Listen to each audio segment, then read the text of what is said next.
ನಮಸ್ತೆ ಎಲ್ಲರಿಗೂ. ಇದನ್ನು ಚಿಕನ್ ಪುಡಿ ಮುಂಚೆ ಹೇಗೆ ಮಾಡೋದು ಅಂತ ತೋರಿಸ್ಕೊಡ್ತಾ ಇದ್ದೀನಿ. ಬನ್ನಿ ಹೇಗೆ ಮಾಡೋದು ಅಂತ ನೋಡೋಣ. ಮೊದಲು ಒಂದು ಪ್ಯಾನ್ಗೆ ಸ್ವಲ್ಪ ಎಣ್ಣೆಯನ್ನು ಹಾಕ್ಕೊಳ್ಬೇಕು.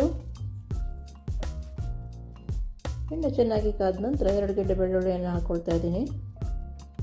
ಹಾಗೆ 2 ಈರುಳ್ಳಿ ಕಟ್ ಮಾಡಿ ಹಾಕ್ಕೊಳ್ತಾ ಇದ್ದೀನಿ.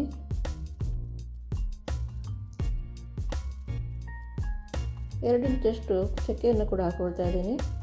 ಹಾಗೆ ಒಂದು 5 ರಿಂದ 6 ಲವಂಗ, ಸ್ವಲ್ಪ ಕರಿಬೇವಿನ ಸೊಪ್ಪನ್ನು ಹಾಕ್ಕೊಂಡು ಚೆನ್ನಾಗಿ ಫ್ರೈ ಮಾಡ್ಕೊಳ್ಬೇಕು.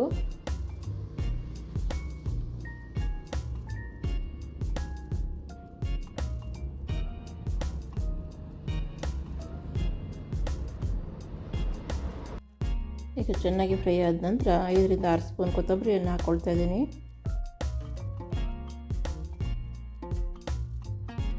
ಇದನ್ನು ಕೂಡ ಚೆನ್ನಾಗಿ ಫ್ರೈ ಮಾಡ್ಕೊಳ್ಬೇಕು.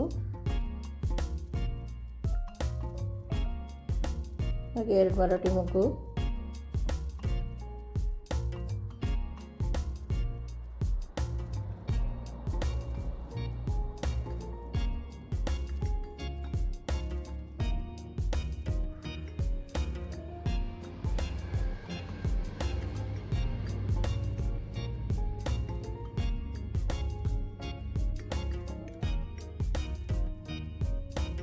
ಇದೆಲ್ಲ ಚೆನ್ನಾಗಿ ಫ್ರೈ ಆದ ನಂತರ 1 ಸ್ಪೂನಷ್ಟು ಕಾಳು ಮೆಣಸನ್ನು ಹಾಕ್ಕೊಳ್ತಾ ಇದ್ದೀನಿ. ಹಾಗೆ 1 ಸ್ಪೂನ್ ಜೀರಿಗೆ,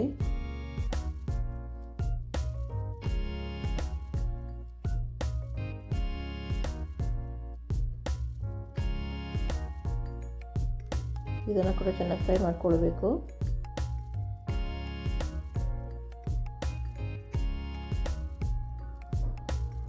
ಇದೆಲ್ಲ ಚೆನ್ನಾಗಿ ಫ್ರೈ ಆದ ನಂತರ ಒಣಮೆಣಸನ್ನು ಹಾಕ್ಕೊಳ್ತಾ ಇದ್ದೀನಿ. ಒಂದು 15 ರಿಂದ 20 ಒಣಮೆಣಸು ತೊಗೊಂಡಿದ್ದೀನಿ. ನೀವು ಖಾರ ಎಷ್ಟು ಬೇಕು ನೋಡಿ ತಗೊಳ್ಳಿ.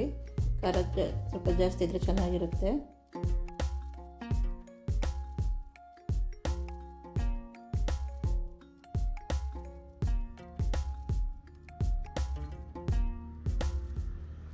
ಎಲ್ಲವೂ ಚೆನ್ನಾಗಿ ಫ್ರೈ ಆದ ನಂತರ ಒಂದು ಮಿಕ್ಸರ್ ಜಾರಿಗೆ ಹಾಕಿ ಸ್ವಲ್ಪ ನೀರನ್ನು ಹಾಕಿ ನೈಸಾಗಿ ರುಬ್ಕೊಳ್ಬೇಕು.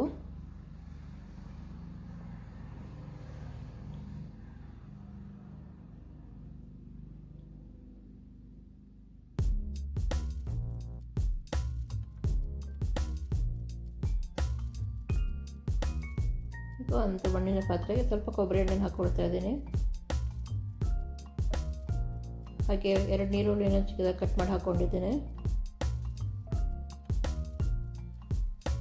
ಈರುಳ್ಳಿ ಚೆನ್ನಾಗಿ ಫ್ರೈ ಆಗಬೇಕು.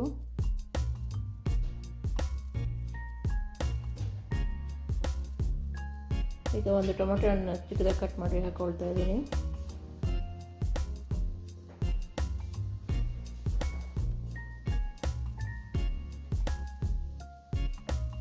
ಇದೆಲ್ಲ ಚೆನ್ನಾಗಿ ಫ್ರೈ ಮಾಡ್ಕೊಳ್ಬೇಕು. ನಂತರ ಶುಂಠಿ ಬೆಳ್ಳುಳ್ಳಿನ ಜಜ್ಜಿ ಹಾಕ್ಕೊಳ್ತಾ ಇದ್ದೀನಿ.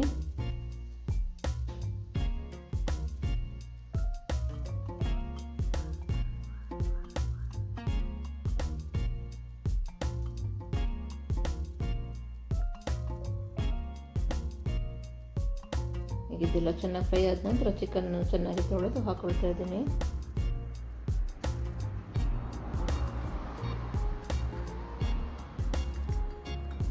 ಹಾಗೆ ರುಚಿಗೆ ತಕ್ಕಷ್ಟು ಉಪ್ಪನ್ನು ಕೂಡ ಈಗಲೇ ಹಾಕ್ಕೊಳ್ತಾ ಇದ್ದೀನಿ.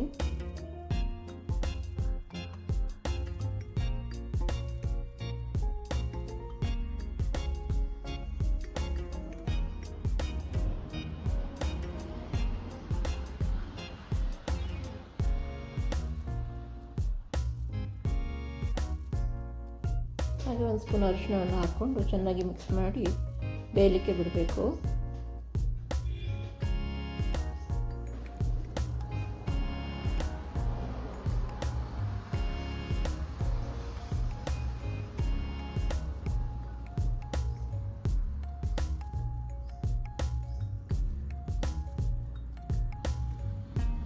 ಒಂದು 10 ನಿಮಿಷ ಆಗಿದೆ, ಚೆನ್ನಾಗಿ ಬೆಂದಿದೆ.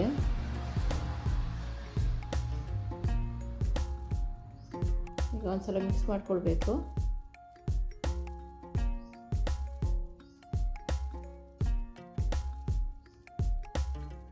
ಈಗಾಗಲೇ ರೆಡಿ ಮಾಡ್ಕೊಂಡಿರೋ ಮಸಾಲೆನ ಹಾಕ್ಕೊಳ್ತಾ ಇದ್ದೀನಿ.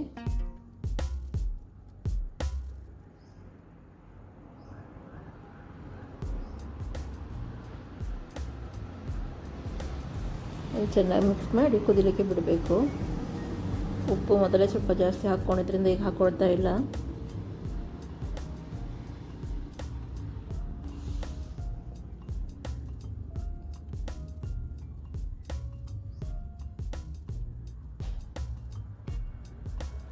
ಈಗ ಚೆನ್ನಾಗಿ ಕುದ್ದಿದೆ. ಇದಕ್ಕೆ ಸ್ವಲ್ಪ ಚಿಕನ್ ಮಸಾಲೆಯನ್ನು ಹಾಕ್ಕೊಳ್ತಾ ಇದ್ದೀನಿ. ನೀವು ಬೇಕು ಅಂದರೆ ಹಾಕ್ಕೊಳ್ಳಿ, ಬೇಡ ಆಪ್ಷನಲ್ ಇದು. ಎಲ್ಲ ಮಸಾಲೆನೂ ಮೊದಲೇ ಹಾಕಿರೋದ್ರಿಂದ ಬೇಕು ಅಂದರೆ ಹಾಕ್ಕೊಳ್ಬೋದು. ಹಾಕಿದರೆ ಸ್ವಲ್ಪ ಚೆನ್ನಾಗಿರುತ್ತೆ ಅಂತ ಹಾಕ್ತಾಯಿದ್ದೀನಿ.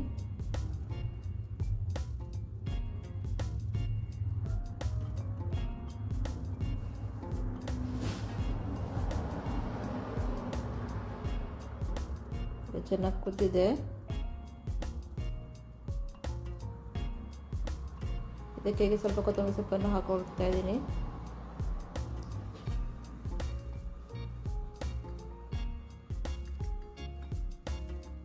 ಸ್ಟವ್ ಆಫ್ ಮಾಡ್ಕೊಳ್ಬೇಕು. ಒಂದು ಪಾತ್ರೆಗೆ ಸರ್ವ್ ಮಾಡ್ಕೊಳ್ಳೋಣ. ತುಂಬ ಚೆನ್ನಾಗಿ ಬಂದಿದೆ. ನೀವು ಒಮ್ಮೆ ಟ್ರೈ ಮಾಡಿ ಹೇಗೆ ಬಂದಿದೆ ಅಂತ ತಿಳಿಸಿ. ನಿಮಗೆ ಚಾನಲ್ ಇಷ್ಟ ಆಗಿದ್ರೆ ಸಬ್ಸ್ಕ್ರೈಬ್ ಮಾಡಿ, ಲೈಕ್ ಮಾಡಿ, ಶೇರ್ ಮಾಡಿ, ಕಮೆಂಟ್ ಮಾಡಿ.